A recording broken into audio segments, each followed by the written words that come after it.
Hey folks, my name is Robert. I'm here to talk about Barnum. Barnum is a programming language for asynchronous and parallel computation. It has one goal, and that's to make it easy for you to orchestrate your AI agents. Now, in this demo, what we're going to do is use Barnum, use a single invocation of Barnum to migrate an entire repository from JavaScript to TypeScript. But we're not just going to tell an LLM to do it. We're actually going to add a bunch of structure that increases the odds that the outcome is successful. And after that, I'll talk about sometimes when it wasn't successful and why that actually strengthens the case for something like Barnum. Now, LLMs, they're these incredible magical tools. And we're asking them to do increasingly complicated things, whether it's shipping features or controlling our computers or editing our documents. But as anybody who's used an LLM knows, the more complicated the task, the more likely that the LLM is just going to fail at it. Its performance really falls off a cliff. In particular, when the context gets bloated, it gets forgetful. The LLMs are inherently probabilistic, so relying on them to necessarily do something like always run TypeScript or never comment out a test when it's inconvenient is a fool's errand. So,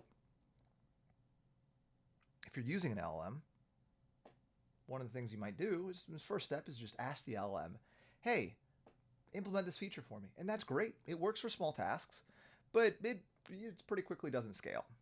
Anything more complicated is going to get slightly wrong, and then editing things afterwards is a lot harder than implementing it for the first time. And, it's the cycle time is slow and all that. Okay. So secondly, one thing you might do is start to use plan mode. Or you might use an external markdown document and go back and forth on the markdown document that decreases the cycle time, and increases the reliability because you can kind of review exactly what it's going to do, and then you tell it to go implement. And that's great if the task is linear and if you're still reviewing the output. But you don't really get that kind of reliability out of it. In particular, the LLM could just change its mind while it's doing that. It can fail to do some of the checks. And if the task is more maybe circular or tree-like or has more complicated structure, then it's kind of a hassle to express that in a single markdown file. Okay, so the root cause here of this lack of reliability is that the LLM is actually the one that's driving forward this workflow. And that's why the LLM can always wriggle out of something, can always skip running TypeScript, it can, change what it's going to do. And so that's where Barnum comes in. Barnum is essentially a workflow engine as a programming language that lives outside of the LLM, and it tells the LLM what to do. So whereas you might tell the LLM, make this change and then run TypeScript, and hopefully it does the right thing, with Barnum you might have tell the LLM, make the change, and then you have something else, run TypeScript. And then if there's anything wrong, if it finds any errors, you can invoke another LLM and say, hey, here's some errors. Go fix them. The LLM can't wriggle out of that because it's quite deterministic. And furthermore, tokens are expensive nowadays. So the fact that you're asking the LLM to run TypeScript and potentially get tens of thousands of tokens of errors is quite problematic. And if you do that on the outside, well, you can really be a lot more efficient. Okay, so that's essentially what the goal of what Barnum aims to supply. It's this workflow that lives on the outside and drives something forward, and when one of the tasks is, hey, LLM, do something. LLMs can do exactly what they're really good at, which is looking at text, reasoning about it, and making changes to text. And everything else done sort of by JavaScript or Bash or Python or something. Okay. Now, you might look at that and have an objection, which is that, hey, my tasks, they're not as complicated as you think. I've done just fine prompting or using plan mode or what have you. And the answer to that, I think, is that actually there's a lot more complexity in the ideal world than maybe you're giving it credit for. Even a simple task like, hey, implement this small feature. The ideal way to do that is not, hey, tell an LLM, implement this small feature. It's also have another LLM review the output for, let's say, correctness, or for quality or style, right? And then have another LLM, potentially the same one, maybe a different one, review the output for consistency with what you asked for, with the plan. And then maybe another one that you really want it to be separate because this is important for security. and maybe another one to check whether it did anything shady, like, commented out any unit tests. And you also want to deterministically, and you want to have the certainty that something like TypeScript or your unit tests ran afterward. So you want to run those separately, and then you want to loop that back into the LLM and say, hey, we have this error, this TypeScript error, or there's this feedback, please implement it. And then furthermore, you probably want to limit the number of times that overall loop goes, because, hey, if it goes 20 times, like maybe there's an infrastructure error and you're just burning tokens for no reason. And furthermore, you probably want to add some timeouts to this whole thing. So if an LLM takes longer than 10 minutes, well, probably something is wrong, and, you don't really want to just burn tokens while it's spinning its wheels. Okay. So even in this apparently deceptively simple example of implement this small feature, the ideal amount of complexity is actually quite high.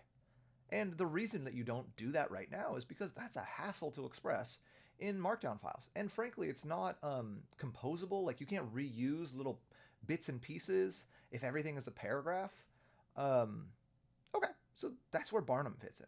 Barnum makes it really easy for you to describe the work that needs to be done, and once in a while, invoke an LLM to do some work. Okay, so let's take a look at this Barnum example. In this case, what we're doing is we're executing this JavaScript file, and it runs this pipeline. This pipeline it's pretty simple. It sets up everything that will delete this out directory. It lists all the files in the directory, and for each of them, it will migrate it. So these are each essentially, they're called handlers, and they're exported JavaScript functions. So what happens is that we run the pipeline. No data actually goes through it. None of this work really happens at that stage in JavaScript. And instead, it just builds a plan, and that plan gets sent to this binary, which executes it. And one of the things it does is when it reaches a leaf node, it'll spin up a node process and run this in complete isolation. Okay, so that's kind of nice. Okay, so this setup thing, it just deletes the directory so that every time I run this, I get a clean start. It's kind of nice. Then we list all the files. Also something, it's not being done by an LLM. Instead of just calling read dir sync. Frankly, if you're having an LLM list all the files in a repository, that's kind of dumb. It's a waste of tokens. If there's a large number of them, it's probably quite unreliable. Like, we should rethink our choices here. Okay, and then we return some sort of data, which is, I guess, the input file and the output file in an array. And then for each of them, we migrate it. So here we're finally invoking, in this case, Claude, but it works, of course, with any agent or any LLM. And in this case, we're just providing some, quick paragraph here. In practice, I would provide way more text than this. This is all the context that the agent is going to receive. So you don't have to worry about context bloat. You can provide paragraphs here of saying like, hey, in this specific case, we like the migration to occur exactly like this. And you don't have to worry about bloat because, well, it's not seeing all your other tools. And furthermore, we have this allowed tools thing. Again, this is just a JavaScript function. You can do whatever you want. I'm just invoking Claude with -p. But we have the flexibility to do stuff like specify exactly the tools that the model has access to. In this case, we're saying you're allowed to read from the input file and you're allowed to write to the output file. Hopefully, nothing else. Another thing that people might want to do is use different models for different tasks. Migrating one file, probably you don't need the latest and greatest. You can maybe use one of the cheaper models. Okay, so we go ahead and migrate that. And then what do? Well, now we get to this typeCheckFix. Okay, so this typeCheckFix, again, just something that's exported. It's a loop. It basically runs the type check, which is running TypeScript. Then it classifies the errors. So basically, if we have errors, if the number of errors is greater than 0, then what we're going to do is for each of them, we're going to invoke an LLM to say, hey, fix this error, please. And then it's going to redo the loop. And then if we're clean, well, then it's going to finish the loop. And once this is done, this whole thing on the outside is done, and then we hopefully have an out directory that is filled with valid TypeScript files. Now, why do I have this separate section? One, just to show off a couple features, but two, because the way I set this up is a little bit sneaky. So for example, get magic number here. If you look at this and you're just looking at this one file, well, then you might think get magic number returns a number, but actually it has to return number or null because of the way I set it up. So I set it up a little bit sneakily, and hopefully the LLMs have problems, do the wrong thing, and then that final step causes them to fix it. Okay, so let's go ahead and run it. Okay, it's running. It's going to start creating files. Let's go ahead and watch this from this folder. Basically, it's just going to spit out a bunch of output from the LLMs and a bunch of extra unnecessary output that isn't super necessary for this demo. Okay, so first, oh nice, we got math. Math is usually, I clicked on main. Okay, cool, excellent. It did the wrong thing. It thought value is a number. That's awesome.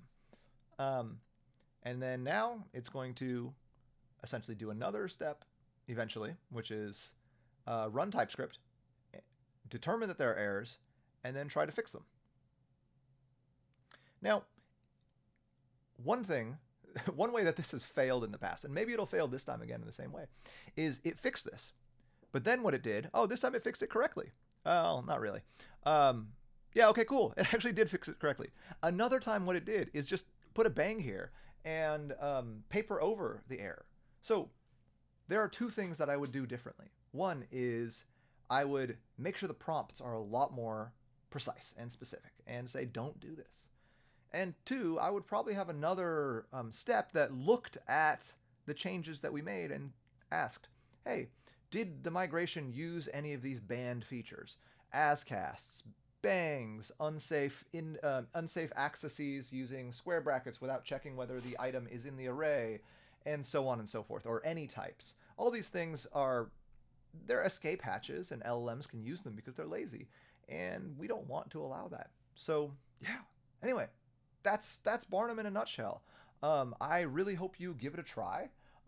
If you take a look at the repository, there's a whole bunch of examples. For example, here's this babysit PRs example where we list a bunch of PRs, and then depending on what happens, hey, maybe there's checks failed, we try to fix those checks. Maybe they passed, in which case we get rid of them, or the PR has landed, we just get rid of it from the list.